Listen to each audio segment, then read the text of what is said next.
And now we're live. All right, so we I should be was live now. way. There you go. Welcome to the Bible in color. Let me check on the monitor. All right, I got refresh, and we should be live. Bro, I'm not used to this inverted camera thing. Every time I move my head right, it goes left. There you go. Yeah, I see you on YouTube though. On YouTube, you came in pretty clear. All right, so you should be good to go. And let me see. All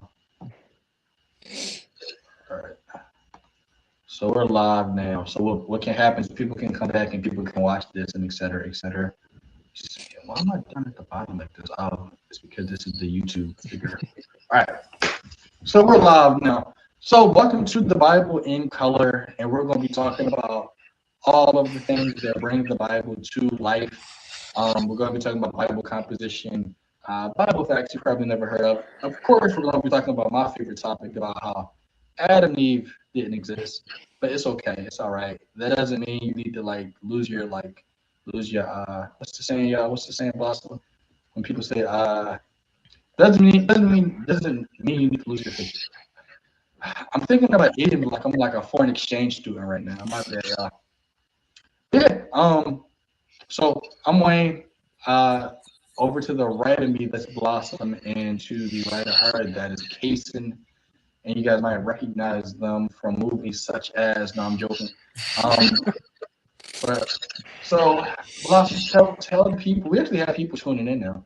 Blossom, tell the people about you. Kason, tell the people about you. Blossom, go tell them some facts about you. How did you become a Christian? What's your story? In 30 seconds. I can't sell. It's divine. I looked for the God. Oh, your mic is covered. Your mic is covered. You hear me now? Yeah, we hear you. Okay. I experienced divine intervention. I looked for the God responsible. Turned out to be the God that I had dreams that. That's it. I don't know. Is it me or is her mic not coming in clearly? Nah, yeah, it's like that. Dang, this is wrong. I hear you now. I'm not gonna tell my again. That's Oh, y'all missed it today. Y'all gotta go back and rewind it. Kason, tell us about you. How long have you been a Christian for? You've been a Christian your whole life, or just became a Christian from an atheist? Or Nah, I grew up, my parents put me in the church a little bit, but I didn't really like pay attention to it. I grew up atheist. I would deny God in front of like my friends just because I thought that was like the normal, I don't know, just the normal thing to do. And then I had this whole thing where I had this whole phase of like, I guess it's YouTube, I can say it. I had this whole phase of like smoking. I went through derealization. Yeah, I didn't know who I was. I thought I wasn't real. And I literally, I've never been suicidal, never gone down that route. But like, I was like, I don't know what I'm gonna do. And so I didn't know what God was real. So I just prayed, called out to the one true God, and I ended up getting led to Jesus Christ. Amen. That's real. That's the Bible. That's all it is. Because at the end of the day, we had all these philosophical conversations, all these philosophical arguments, the kalam, the contingency. But at the end of the day, when it comes to real life, we're not really thinking about like the kalam, cosmological, whatever argument. What it really comes down to is I knew I was a sinner. I knew that, I had a sinful condition. I was in a sinful state. I was in a bad state. I was dead, basically. Jason said, look, yeah, I was dead. And Jesus gave me like that. That's basically what it comes down to. That's basically what it comes down to. So, and let me see. I got to keep checking YouTube, making sure we're up and running. To the people that's watching, you guys, I think the side chat is working. Hit the share button and share this video around. I guess let's get into some of the stuff that I try to get into on TikTok before they always block me. They always block me. So we can talk about this stuff now. So as a matter of fact, let me share this. But I can't do it on my phone. All right, I'll do it later. I was gonna share this with the people in the group I'm in. But Bible composition, that's one of the things we want to touch on tonight is Bible composition, how the Bible came to be, how the Bible was put together. And what I noticed is a lot of people who first become Christians, or people who first start a relationship with Jesus, we all have this idea that the Bible came together through a very simple process. Moses wrote it. You know, Moses did not write the Bible. That's literally not in the Bible. It's not in the Bible that Moses wrote the Bible. That is a part of a tradition. But that's how everybody thinks about the Old Testament. Right? The Old Testament, written by Moses. New Testament, I heard some people say that the New Testament was written by Jesus. I think that was a movie. I think it was what's that movie? The World End. They were arguing about the Bible, and somebody like Jesus wrote the Bible, but Jesus did not write the Bible. But people have a very simple view about the Bible, very simple. And then when you grow in your walk, you find out, oh wait, Jesus didn't write the Bible. Oh wait, and I think I have an echo. And guys in the chat, if y'all are watching, let me know if you hear an echo as well. But we find out that the Bible is more complicated than what we thought. And then people end up leaving the faith when they find out, oh, the Bible didn't come together the way how it be. So talk about that, y'all. What's been your experiences with that, with learning more about the Bible, learning more about Bible composition? Blossom, talk to us. Or Kason, Kason, it doesn't matter. No, she got it first.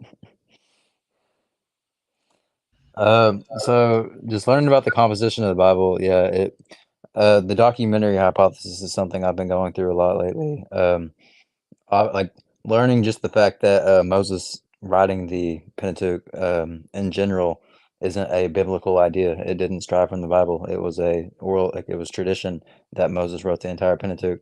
Just little things like that, learning the composition of the Bible, learning cultural context in the Bible made a huge difference. Learning the actual context of like the books like the Book of Revelation. It was just a huge eye opener.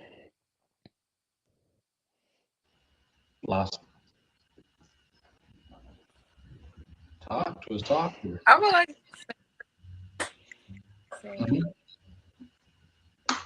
because I thought it was good too. And I thought the Gospels were journal entries. I think everybody thought that at one point though. Like we all thought, right? Like Matthew, Mark, right, Luke, John, we all thought like they were like at the feet of Jesus, and Jesus is like, yeah, God, like, yeah, Luke, like, I was out in the wilderness and like the devil got me. And like Luke is like, wow, that's so amazing. He's writing it down. They're like, nah, that's not what happened. Like this stuff was written 20, 30, if not 65 years after the fact.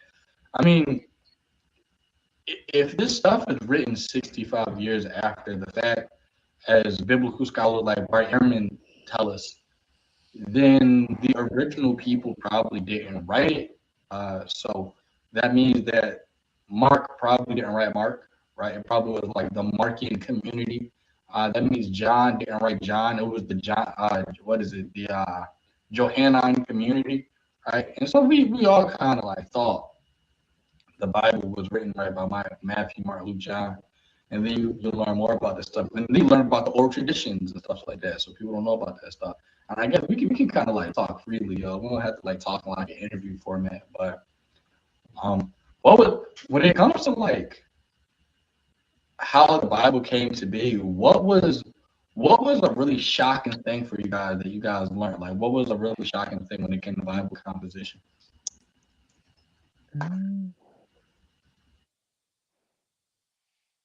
That's a good question, actually. Probably just the order in which it all came together and learning that Genesis wasn't the first book written, Exodus wasn't the second, or not Exodus, but yeah, just the whole learning that the Bible isn't in actual chronological order. What about you, Blossom? Oh, you're muted. You gotta unmute.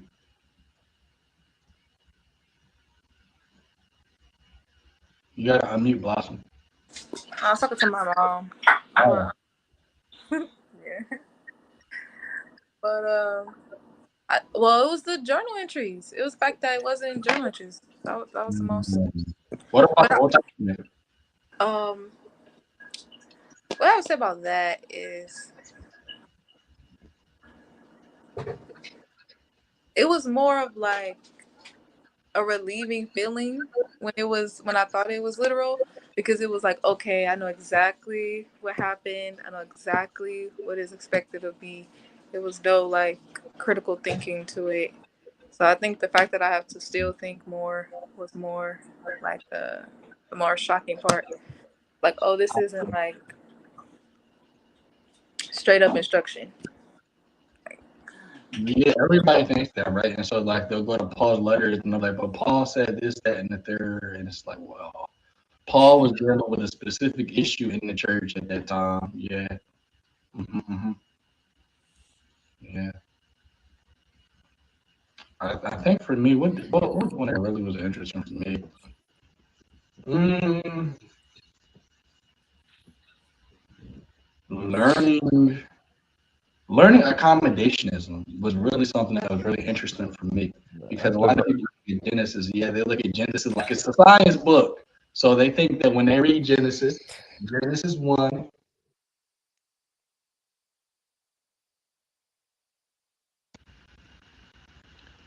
people think that Genesis 1 is exactly. Can you guys still hear me, by the way? Can you guys still hear me? Yeah, it's not bad. Hey, somebody call me.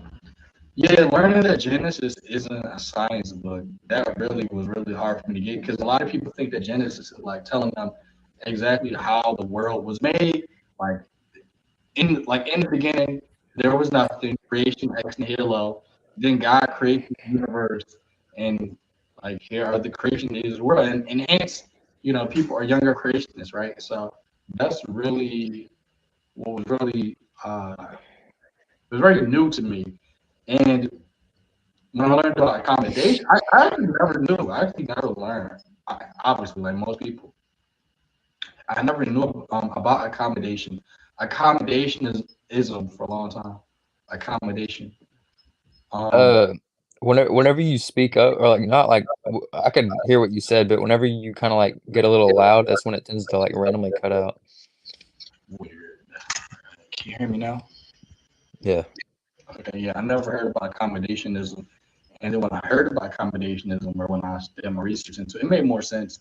And I was like, wow, how come this isn't the first view that people get taught? Like, if people learned about this stuff first, they probably wouldn't lose their faith.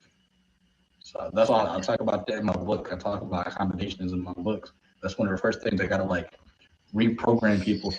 I said, guy, Vinny. Vinny had said he like, hey, I used to be a flat earther about 2 weeks ago before he got my books.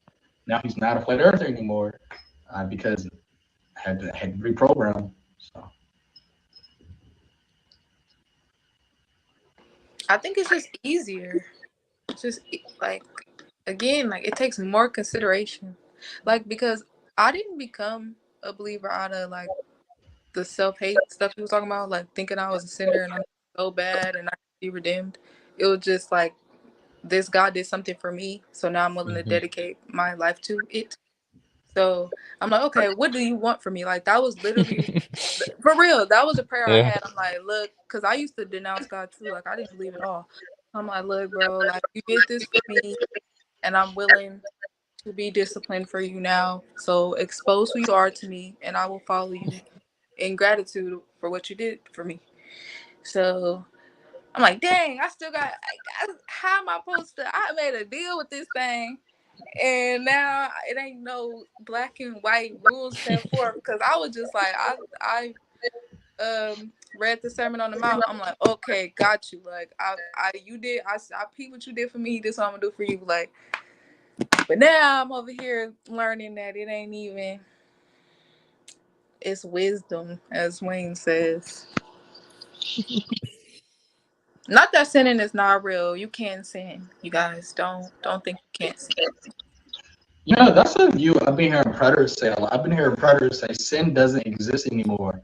I think I that was I was gonna ask you, or not ask you about that. That's what I was talking to you about that one time. Like every single time I try to research preterism, I get these whack answers, and it's because they believe some whack, like it's some crazy stuff. It's not the same like line that we follow. It's not the same line of thinking that I'm.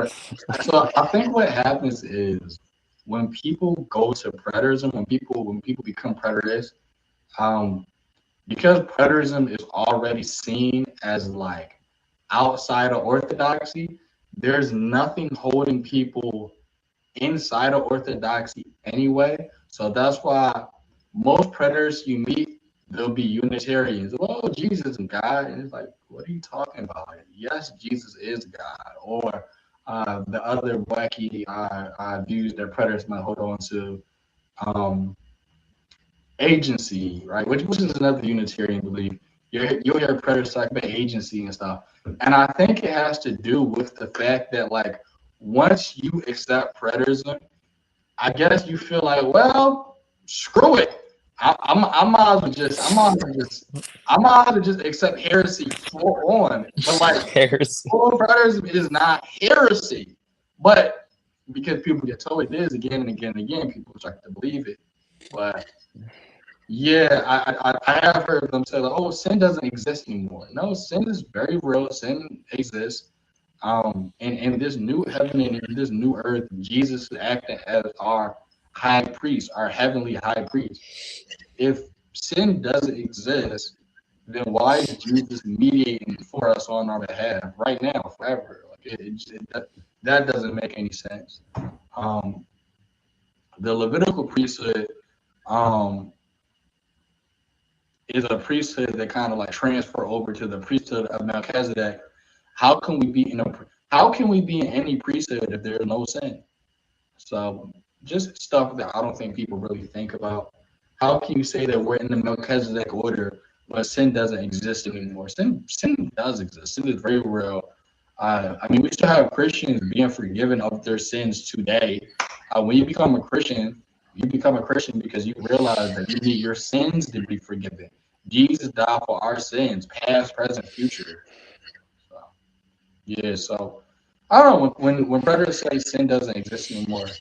I think it's definitely a leap in their knowledge. Is definitely a weird conclusion, but I can kind of understand their I can kind of understand how they would get there, right? Because they're already like kind of like on this like outside of orthodoxy train anyway.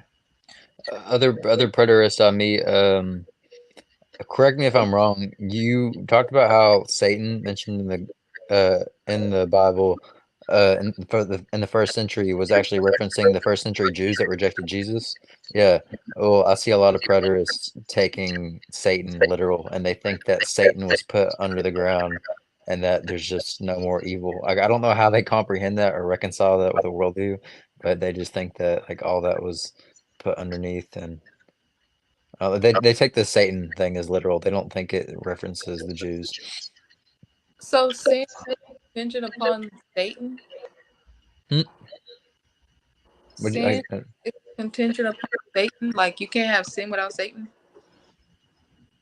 Are you asking me that? Yeah, I'm like, is that what they're thinking? Because for them to assume because Oh yeah, Satan yes, is under the yes, ground, like yes. okay. But then one also believes that like humans have an inclination to sin, which has nothing to do with Satan. Yeah, So it's kind of like what they have that contradictory don't views make on sense. Satan. Yeah. Yeah. The synagogue of Satan was apostate Jerusalem. It was the first century Jews who rejected Christ, and they're in cahoots with Satan. They are the agent of Satan. So when I read Revelation said that Satan was thrown into the lake of fire. I'm like, oh, okay, this is talking about apostate Jerusalem. Apostate Jerusalem, the Jews, they're thrown into the lake of fire, the abyss. And that would have been the Valley of Hinnom or the Valley of Gehenna. So that's how I look at it. I look at um, Satan or the enemies of Christ were put under Christ's feet through the preaching of the gospel, which Paul says in Colossians was preached to the whole world. And then you go to Revelation, where Revelation says that there was peace for 1,000 years, and then Satan went out to deceive all the nations. And all the nations in that text in Revelations, you need to parallel that with Acts chapter 2. In Acts chapter 2, it says that every Jew under heaven was in Jerusalem. But when it's talking about every Jew under heaven, like, does that mean every Jew on the planet was in Jerusalem? No, just every Jew in the Roman Empire, because the Jews who were in the Roman Empire in the first century, they were made up of every nation. There were Greek Jews and there were Israelite Jews, right, or Hellenized Jews and regular Jews. So all of the Jews, and you guys kind of switched there for a second. I think Kason went in and went out or something. But when people look at that language about in Revelation, it says Satan went out to deceive all the nations. They don't understand that in Revelation, as well as in Zechariah, there's two Jerusalems. There's spiritual Jerusalem and physical Jerusalem. Spiritual Jerusalem is made up of the church, and physical Jerusalem is made up of the physical Jews who are Hellenized and the physical Jews who are Jews by blood. So the physical Jews and the Hellenized Jews, they are the Jews that make up all the nations. So all the nations, the Hellenized Jews and the bloodline Jews, they were worshiping Satan, and they were Satan. They were the synagogue of Satan. They were the synagogue of Satan. So all of that to say, that's how I would explain it. But I also don't hold to Satan being a literal being. And I think what really trips people up is the temptation of Christ. Because when they read the temptation of Christ, the way how the story is presented obviously like Satan is a real character. He really had this encounter with Jesus. But this is there's two things. So if you read Third Enoch, you understand a little bit what Matthew, I think it's Matthew and Luke, what they're doing in their temptation story. And also if you read Deuteronomy 32, what the author is doing. So long story short, I think what trips people up is when they read that story in Matthew and they're like, oh, well, the Bible says that Satan was talking to Jesus. And this is definitely where the author he's blending history with literary device. So I think that's definitely what trips people up. What trips people up is Satan appears to Jesus as a human or as a person. They think that's actually the devil. But I don't take that to be the case. Wait, so you think it was like a personification of him, his thoughts being like, hey, bro, we should just F it and eat something? Not even his thoughts. Call it a day. It's a personification of their theology. So their theology is based off of Deuteronomy 32. And this is a whole big thing in academia called the Deuteronomy 32 worldview, which Heiser he really got deep into the Deuteronomy 32 worldview. So the Deuteronomy 32 worldview, if you go to, and I'm on my computer, I actually can share my screen. I forgot I can share my screen with y'all. All right, watch this. Let's see. Now I'm gonna make a new tab. I'm talking to y'all. All right, here we go. You guys can still hear me, right? Yep.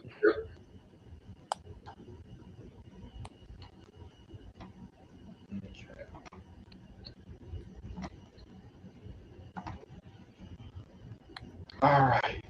You guys see my screen? There we go. Yes. Okay.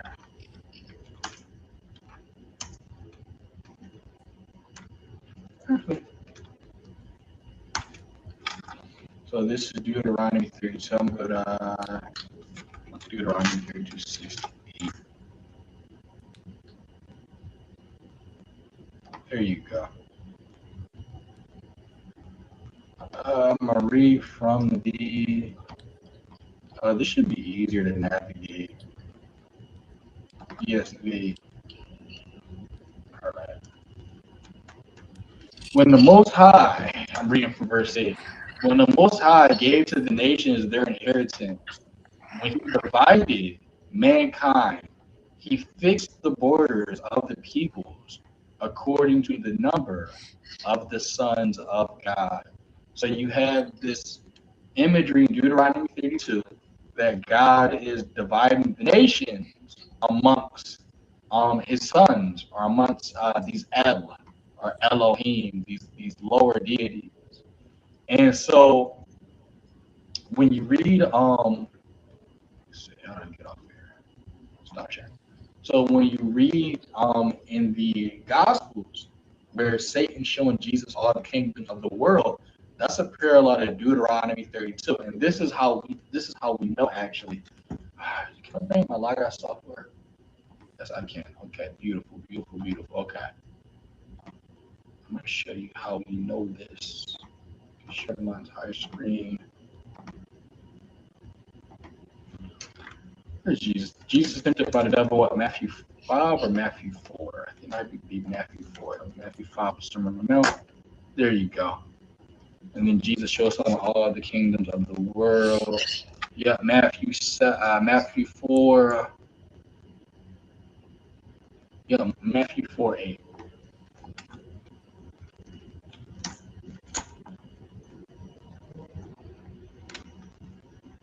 So the Hebrew word that's used when it says he showed him all the kingdoms of the world is this word right here. And that Greek word is cosmos. Cosmos. And cosmos is talking about the created world, the universe, all created things, everything. So when you go to other verses in the Bible, I'll give you a good one.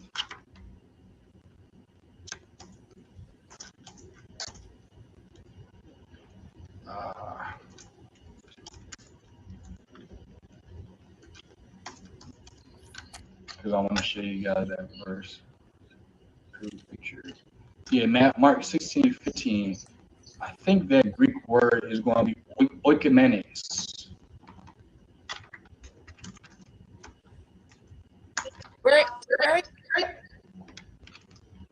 Huh? Repeat where you're at.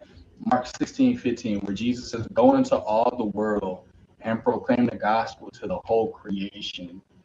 You see, cosmos, go into all the world, proclaim the gospel to the whole. Nah, there's another one.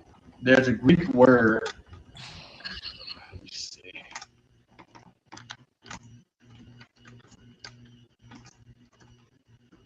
Because I want to show you guys.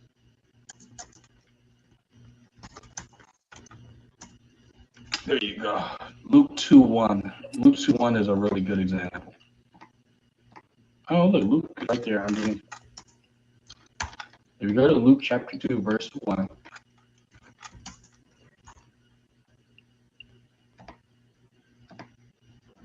Come on, Bible software.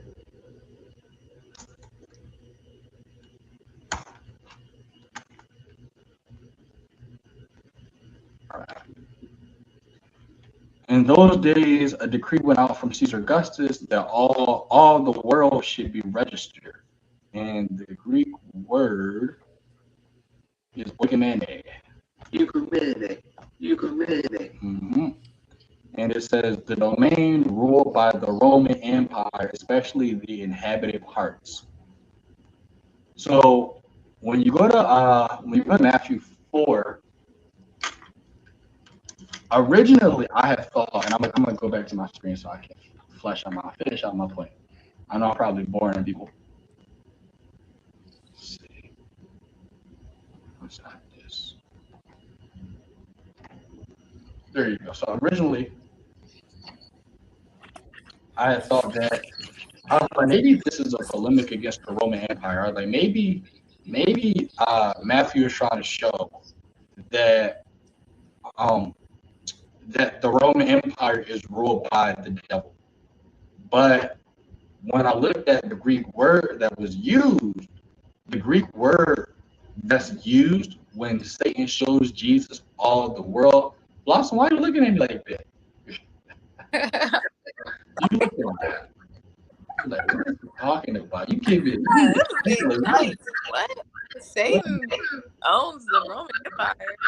Yeah. So because I looked at the Greek word that was used, I'm like, maybe this is a polemic against the Roman Empire. But the Greek doesn't support that. It doesn't support that this is a polemic against the Roman Empire. So the Greek actually says the opposite of that. The Greek actually says that Satan showed Jesus the cosmos, the whole world. And I'm like, what does this have to do with anything? Why is Matthew having this story about this spirit entity, this spiritual being, like showing Jesus all the world? And then it hit me, and I'm like, oh, because this is supposed to be a play on Deuteronomy 32, where all the other nations are ruled by other gods. But when you go to texts like Third Enoch talks about how all the nations, they are in cahoots against Israel, and all the nations in Third Enoch, they write petitions against Israel. And let's see if I can find it. It's Third Enoch.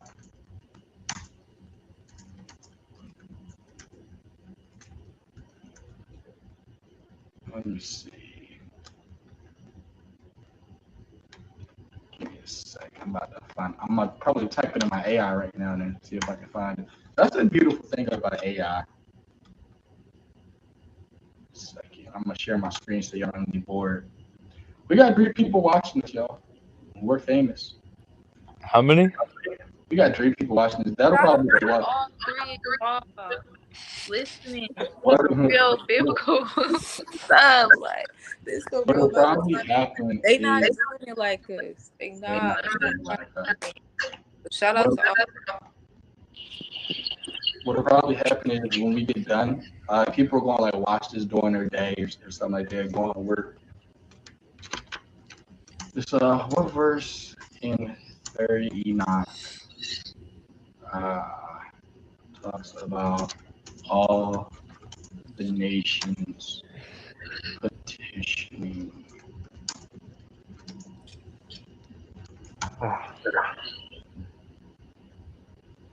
Okay. Is this connected to the internet? I'm gonna just use all my little AI resources and see.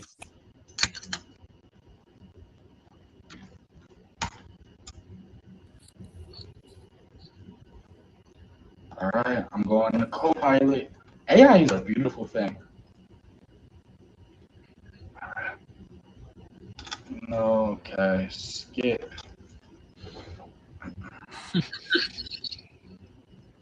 The search results, including first Enoch.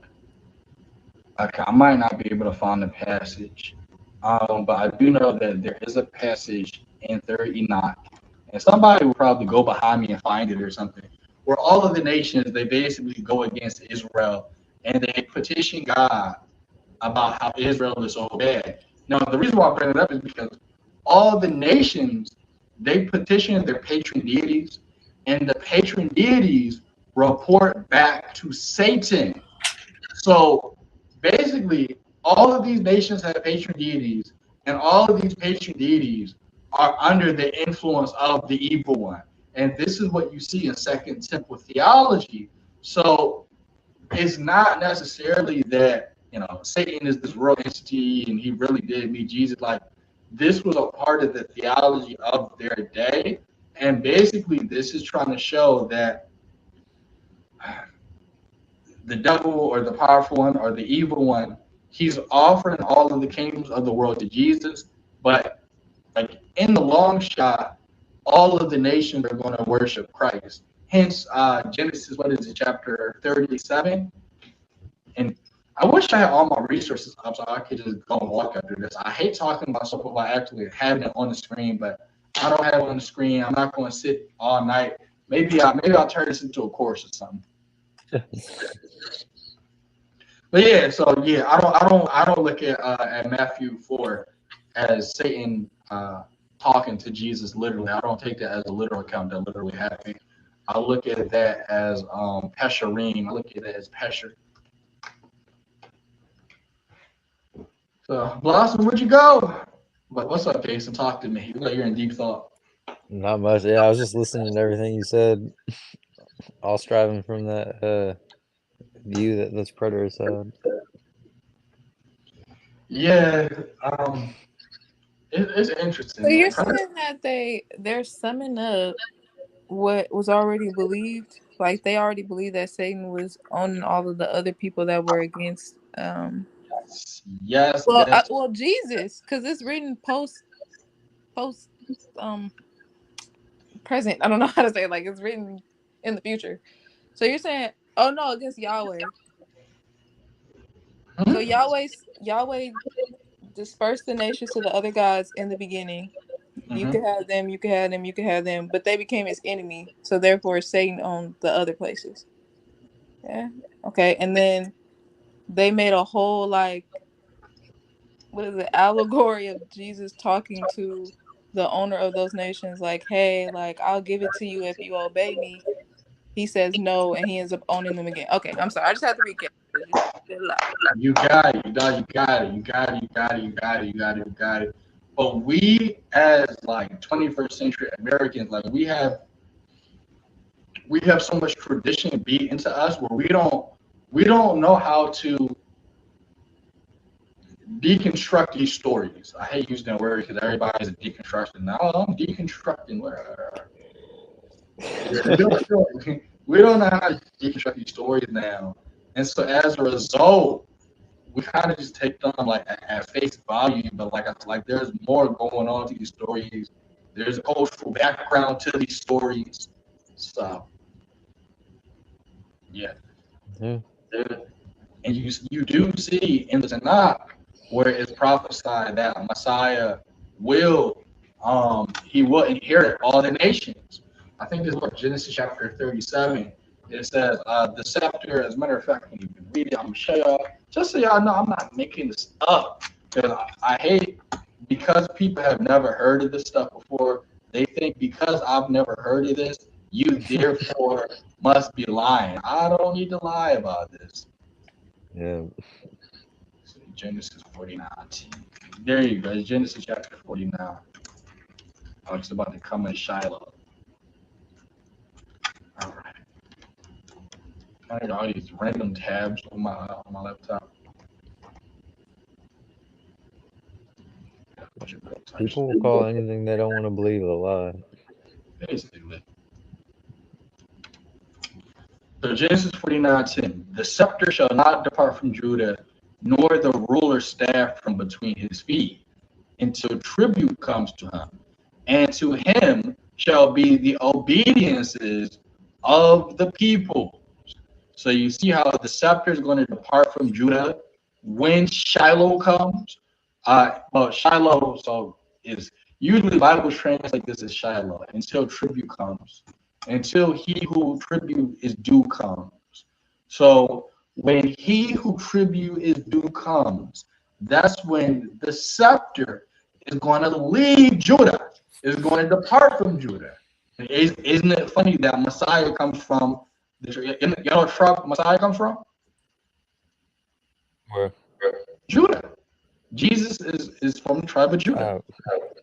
I didn't know that's what you were asking. I thought you said something else. So when Messiah comes, the scepter is going to depart from Judah, and right, all the peoples are going to be obedient to him, right? And to him shall the obedience of the peoples are all the nations be.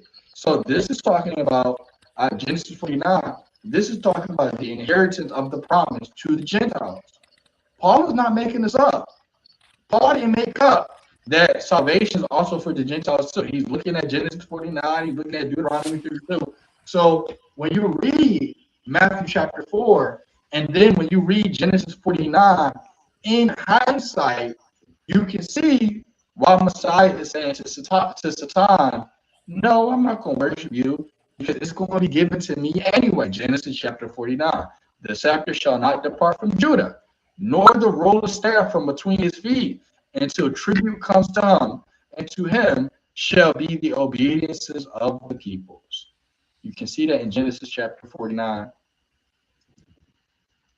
So not making this stuff, the verses right there, etc., etc. So you can see how a lot of times they're using Pesher. And I know people don't want to believe that, yes, sometimes the New Testament authors, they do allegorize stuff sometimes. Like they definitely do allegorize some stuff.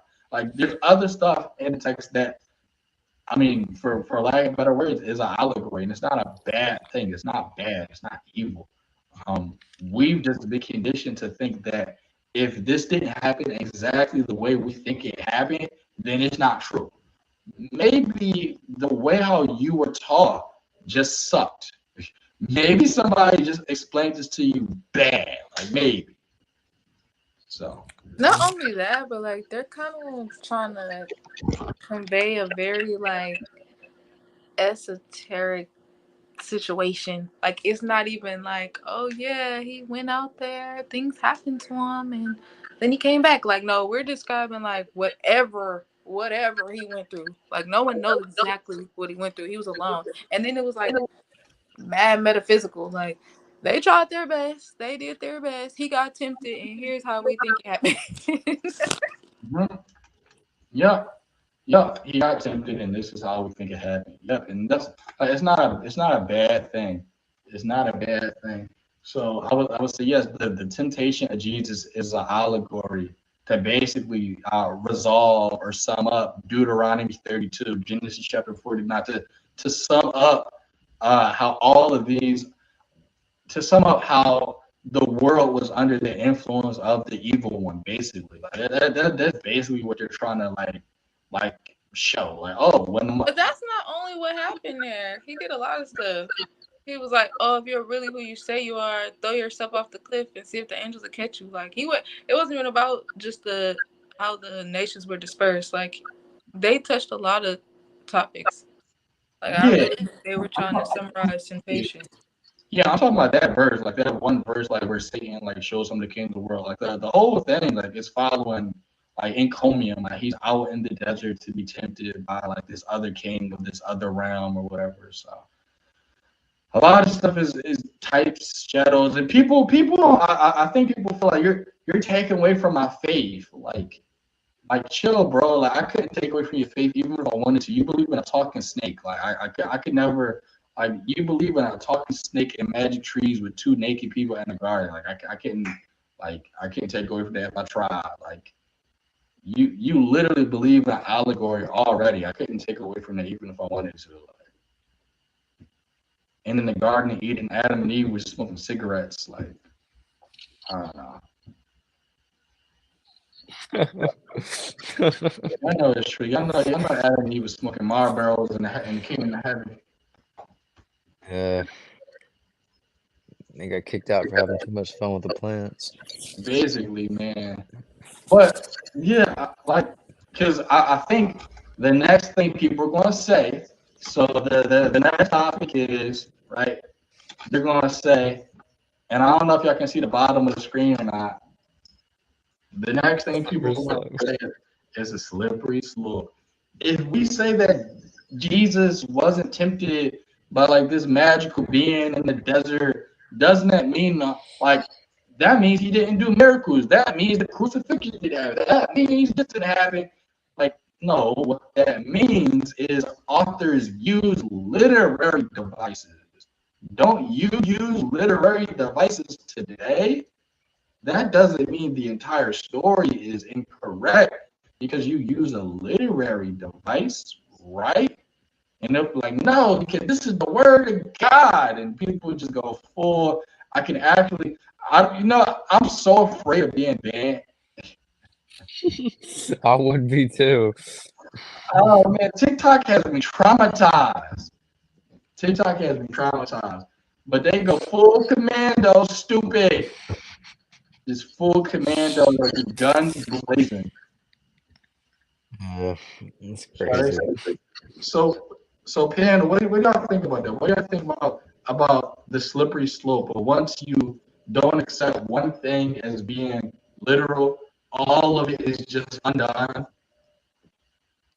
Yeah, I went through that problem. That wasn't really something I thought. Like that's something like my brain automatically started to do, and I had to like catch myself. I had to understand that. Wait, am I echoing? Oh, I can mute. My bad. Let me mute.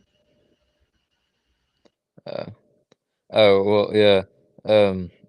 Just the fact that I thought like once I realized that about certain places, about certain aspects of the text, I thought I had to think that about every single thing, but no, like you said, it's literary devices. It's you can see within the not the language they're using. I don't know what the correct word would be with just the literary style that they're using, what they're describing, if it's supposed to be like in a historical sense or allegorical or whatever.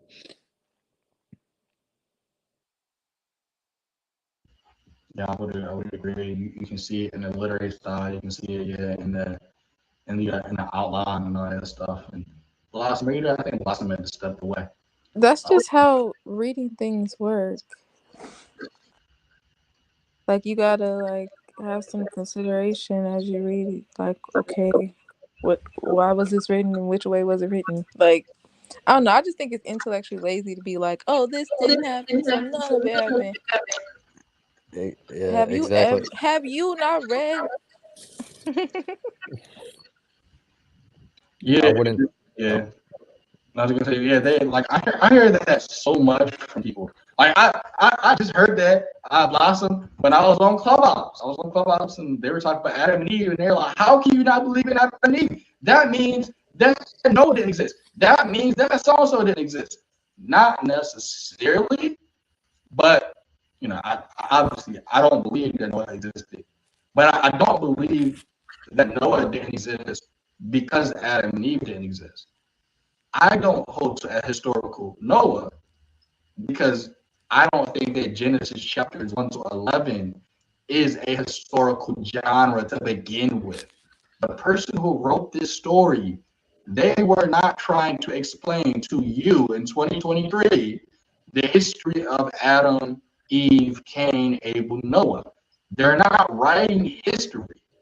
And so you got to explain to people what they're actually doing, what they're actually responding to, right? So it's a whole other thing. And then it gets even weirder because people think that the same person who wrote the Adam and Eve story is the same person who wrote the Noah's Ark story. These two different authors, two different sources.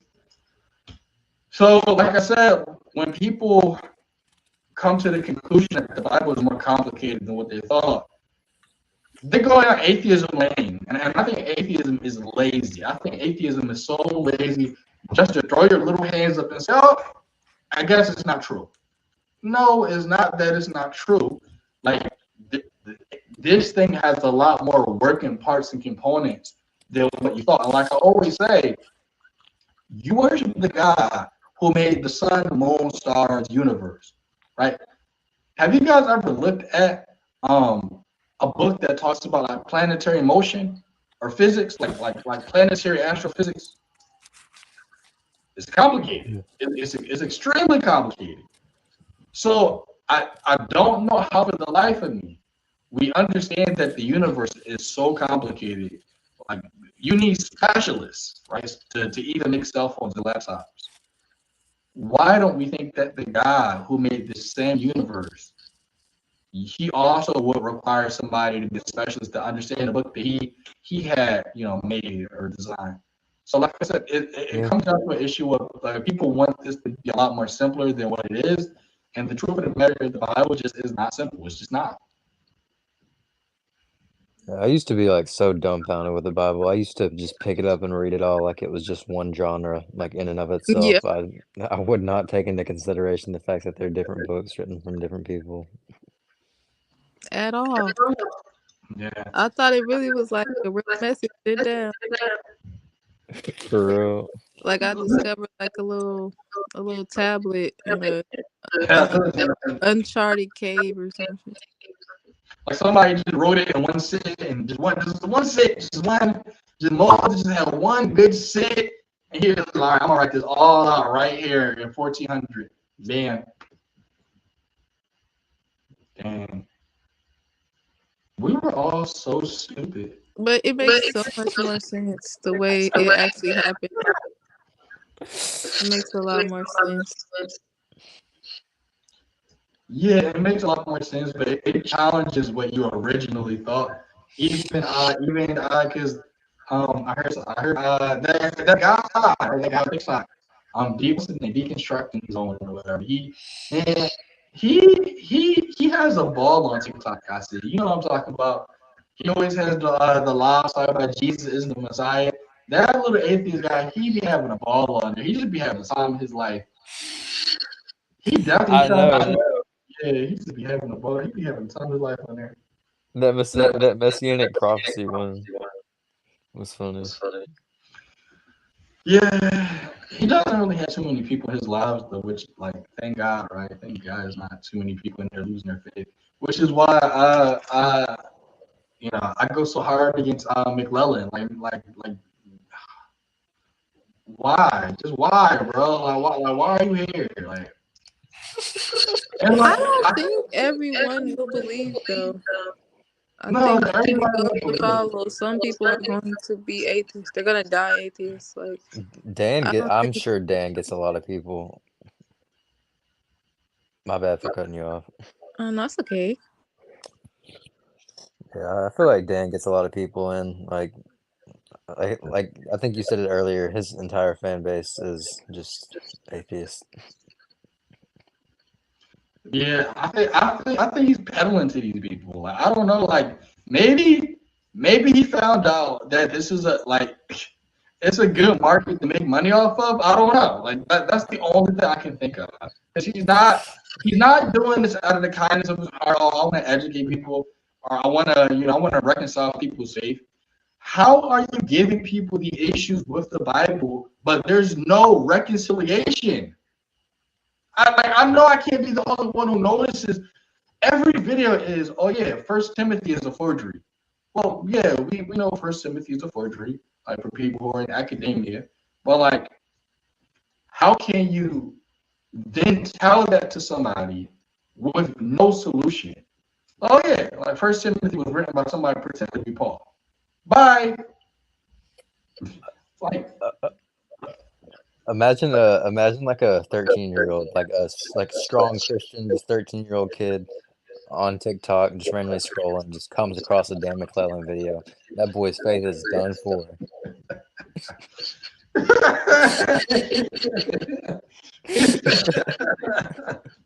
His faith is done for. It's a wrap. It's a wrap. And like, I get a lot of crap. Blossom, I get a lot of crap.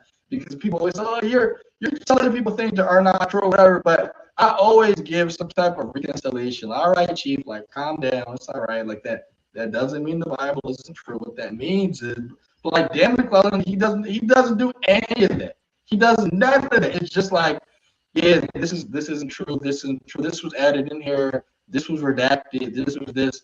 All right, guys, bye. Like. It's not. And I guess maybe he feels like, oh, yeah, somebody said facts. I thought Dan was an atheist, and before I didn't listen to him because I thought it was just another atheist disproving the Bible. Yeah, like that's why I made a video.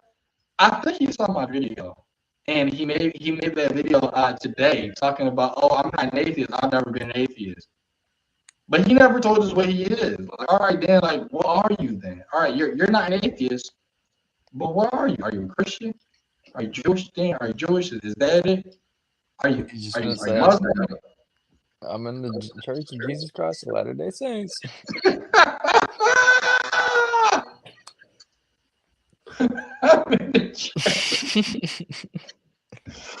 But he he knows he probably can't say that because like everybody knows the Church of Latter-day Saints is a cult. Like, I don't know how somebody can be so big on academia and they are in a cult. Like, make blossom. I don't know if you can like make it make sense. How are you so big on truth and information and you are literally in a cult? Everybody knows that Joseph Smith was a peddler. He was a snakeskin peddler. That's crazy. So he's ripping on the Christian faith, and here he is in the Church of Latter-day Saints where they believe that God is in heaven having sex with angels. But let me because he doesn't believe it. Because he keeps saying he doesn't believe in Mormon doctrine. So you're not a Mormon. So what are you? Are you just in the Latter-day Saint community? Like for fellowship? Like, do you like talking to these people? Like, is it a hobby? Like, what? Like, I'm on them. I'm telling you, I'm on them. I'm gonna keep telling. Something is not right. I think I've been saying this for a long time, and I'm gonna keep saying it. Yep, I don't get how he's a Mormon. From what I read, he became a Mormon after college when he took these classes. How, man? Is he like what is like? I'm not trying to gossip or anything, but like, is he getting payoffs or something from the church? Like, what's going on, man? Like, is his wife a Mormon? Maybe his wife is like maybe his wife is the Mormon. That's the only thing I can think of. Maybe he met his wife, and his wife was a funky Mormon, and he was like, I'm not gonna believe this because this is a bunch of BS. But you know what? If my wife is a Mormon, I'll be a Mormon for her. Like, that happens a lot, where like people become fundamentalists because their wives are fundamentalists. It would never be me though. I would like no, it would never be me. But maybe like that's the only thing I can think of. He became a Mormon after he took these courses. Okay, I don't know. I don't know. But what I do know is I don't think his intentions are pure. And I think that a lot of people are coming across the video and they're causing he's causing these people to doubt their faith. He doesn't have any type of reconciliation. I'm not a fan of Christian apologetics either, and I know he isn't. But you gotta end these videos off with something, with hey, like it's okay because this, that, and the third. This like how did Dan McClellan, how did he reconcile his faith? He doesn't want to talk about it. Everything. He literally said he won't talk about it. Why not? Like, everybody who's a Christian, we all talk about our Christian faith. David Falk, Aaron Hagashi, who was some other, Michael Heiser, John Walton, Craig Keener was just at the what is it? The Asbury revival, speaking in tongues. One of the best biblical scholars I know of was at Asbury College speaking in tongues, laying hands on people. And he's talking, but he doesn't want to talk about what kind of why not? Like, y'all don't think that's weird? Like, I know something about McClellan is not right. I'm telling y'all something is not right about this dude. I know something isn't right. I'm ready for this investigation to carry on. Yeah, man. I'm ready. Listen. I know when something isn't right and something with that man is not right. It's something he hasn't told us. And I don't think he really believes in this. I think that Dan McClellan is an atheist. He said he's never been an atheist, but listen. That's not the truth. Because he probably has family members. He might have family members who are Mormon, or maybe his wife. Like, something is connecting him as far as familial relationships. Something familiar is connecting him to the Mormon church. And if he says he's not a Mormon, he's probably going to lose some important family members or something. This is usually how it is. Oh yeah, because you can't like go to like their weddings or anything if you're not part of their like if you have like a brother and he's like getting a wedding, I'm pretty sure you can't go to it if you're not Mormon, if he's Mormon. Like there's just like weird stuff like that within the group. Like I'm sure there's some weird stipulations he's going by. He can deny all their doctrine, and then he can be like, "But I'm a Mormon now." Like, bro, like you're not a Mormon if you deny all the like. Does he believe that Joseph Smith was a prophet?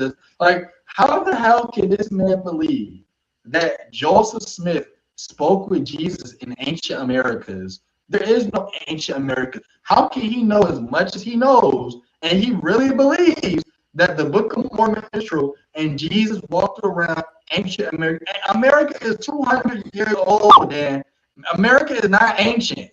Like, something is not right. Like, I'm telling y'all, maybe he's running a con on them or something. Like, I don't think he really, but like, he's too smart. He's too smart to believe this. I'm telling y'all. Yeah. Hey, this is a little unexpected, but I'm probably actually gonna have to get off here in a Yeah, second. I'm about to get off it too, but I'm going to end on it. So that's for the record. When he comes out and says whatever, or the church whatever, I said it here first. All right, y'all, I'm off here. I'm talking to y'all. All right, man. I appreciate it. It was good.